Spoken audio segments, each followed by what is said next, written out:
दुश्मन के उड़ेंगे होश, तेजस बढ़ाएगा सेना का जोश।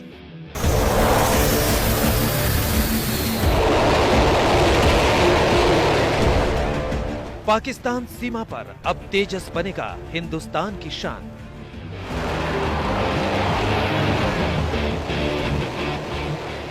जरा भी हिमाकत की तो निशाने पर होंगे चीन पाकिस्तान। आ गया है आसमान का एक और पराक्रमी पहरेदार, करने दुश्मन को खबरदार। इस निगहबानी से नहीं बच पाएगी पाकिस्तान की कोई भी साजिश।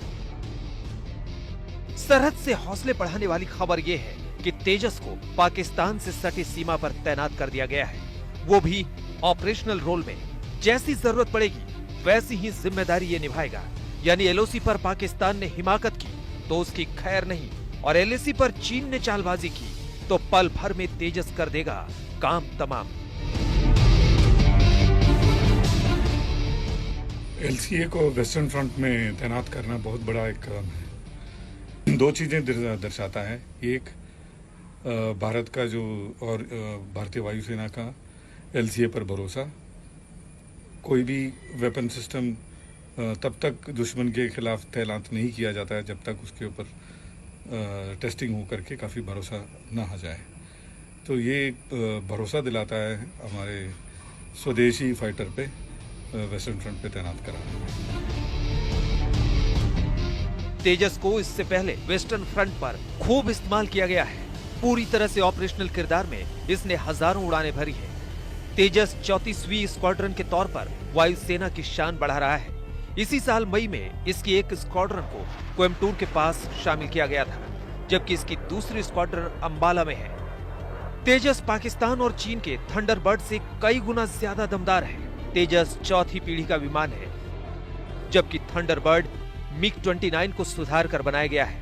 यही वजह है कि तेजस की ढेर सारी खासियत एक तरफ सेना के हौसले बढ़ाती है तो दूसरी तरफ दुश्मन पर खौफ।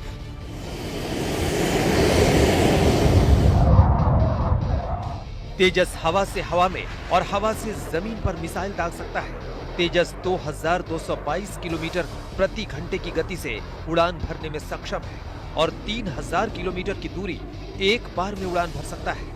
सभी हथियारों के साथ इसका वजन 13,500 किलो है।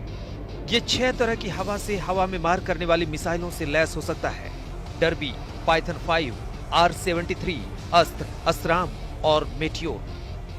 इसके अलावा हवा से जमीन पर मार करने वाली मिसाइल ब्रह्मोस एनजी और DRDO anti radiation missile BrahMos NG anti ship missile भी इसकी ताकत को बढ़ा देती है। इस पर लेजर गाइडेड बम और क्लस्टर वेपन भी लगाए जा सकते हैं। तेजस 42% कार्बन फाइबर, 43% एल्युमिनियम एलॉय और टाइटेनियम से बनाया जाता है। तेजस की खूबियां तो कई हैं, जैसे 1.8 मैक की स्पीड, इसकी डर्बी और अस्त्र मिसाइलों का प्रयोग कर पाने की क्षमता, हल्का वजन वगैरह। लेकिन खास तौर पर इसकी मनोवरेबिलिटी और स्फूर्ति वाले मूवमेंट, जिन्हें हम एजिलिटी कहते हैं, उनकी चर्चा ज्यादा है। पिछले 2 एरो इंडिया एयर शोज में हमने बैंगलोर में तेजस को अपना कमाल दिखाते हुए देखा ही है। तेजस की खासियत इसका विंग स्पैन है, यानी कि विंग को बनाते समय विंग की थिकनेस, ट्विस्ट और कर्व, जिसे कैम्बर कहते हैं, इन्हें इसकी ऑपरेशनल एजिलिटी के हिसाब से सबसे सूटेबल रखा गया है। सरहद पर तेजस की तैनाती के साथ ही सैन्य क्षेत्र के आत्मनिर्भर अभियान में और तेजी आने के आसार हैं। उम्मीद है कि जल्दी ही 83 मार्क A1 LCA की डील भी फाइनल हो जाएगी।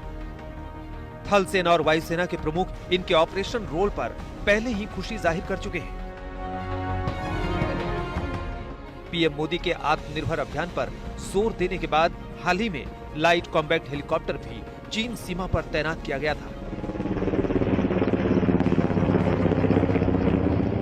भारतीय वायुसेना के उप प्रमुख ने इस महीने ही लद्दाख में ऐसे ही एक हेलीकॉप्टर से उड़ान भी भरी थी और वो स्वदेशी लड़ाकू हेलीकॉप्टर से खासे प्रभावित हुए थे। जाहिर है ये सारी कवायद रक्षा मंत्रालय के उस मोर्चे पर मुस्तैद होने का आगाज है जिसके तहत 101 हथियारों और सैन्य साजो सामान के आयात पर रोक लगाने का ऐलान किया गया था। मुझे ये बताते हुए बेहद खुशी हो रही है कि हमने पहली बार 101 आइटम्स की एक ऐसी सूची निकाली है जो अब हम किसी भी सूरत में इंपोर्ट नहीं करेंगे।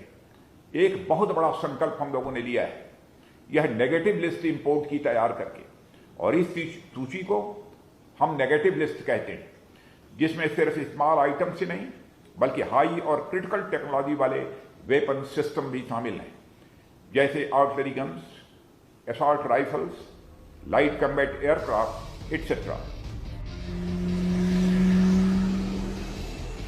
अब तेजस की पाकिस्तान से सटी सीमा पर तैनाती से ये साफ हो जाता है कि आने वाले दिनों में स्वदेशी हथियार और सैन्य उपकरण तिरंगे की शान बढ़ाते दिखेंगे।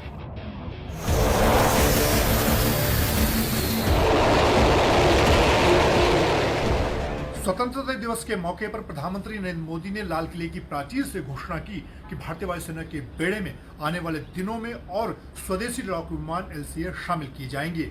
और इस बीच भारतीय वायुसेना ने पाकिस्तान से लगने वाली सरहद पर LCA की एक स्क्वाड्रन तैनात कर दी है। ऐसे में अब वो दिन दूर नहीं जब आने वाले दिनों में चीन और पाकिस्तान से मुकाबले के लिए भारतीय सेनाएं स्वदेशी लड़ाकू विमान और दूसरे हथियार इस्तेमाल करेंगी।